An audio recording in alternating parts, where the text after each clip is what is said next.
Vous allez bientôt regarder un court-métrage sur la résistance, et plus précisément un court-métrage en hommage à la résistante Miep Guise, qui a résisté durant la Seconde Guerre mondiale, en aidant la famille d'Anne Frank à se cacher, et en les aidant durant les années qui suivirent. Les scènes qui vont suivre ont été inspirées du propre livre de Miep Guise. Elle s'appelait Anne Frank, et du journal d'Anne Frank. Elle représente les événements et les actes les plus importants de Miep Guise et de la famille d'Anne Frank. Suite à l'arrivée au pouvoir d'Hitler en 1933, les Juifs sont de plus en plus persécutés et discriminés en Allemagne. La famille Frank décide donc de s'exiler aux Pays-Bas, à Amsterdam.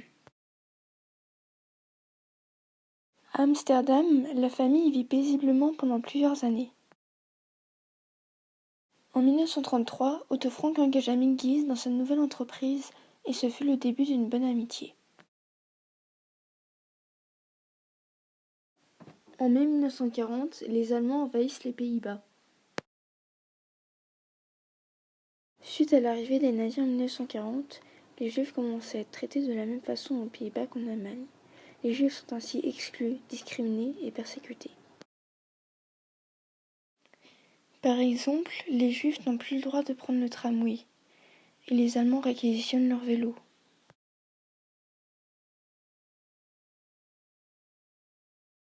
En juillet 1942, Margot, la grande sœur d'Anne Frank, reçoit une convocation des SS pour le travail obligatoire.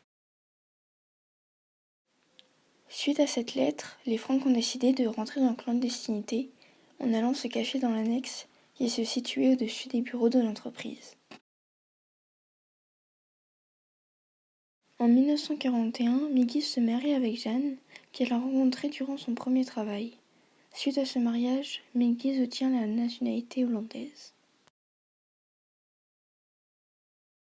En plus de son engagement envers la famille Frank, Jeanne Guise rentra dans un groupe de résistants en 1943. La tâche la plus importante de Miep Guise est celle du ravitaillement en viande et en légumes. Comme le cite Anne Frank dans son journal, Miep est toujours chargée comme un baudet, elle ne fait que traîner des paquets.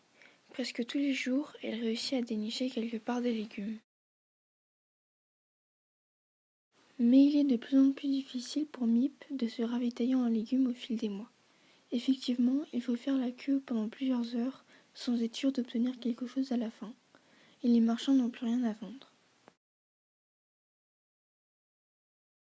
Malheureusement, suite à une dénonciation anonyme, les 8 clandestins, dont la famille d'Anne Frank, se firent arrêter en août 1944.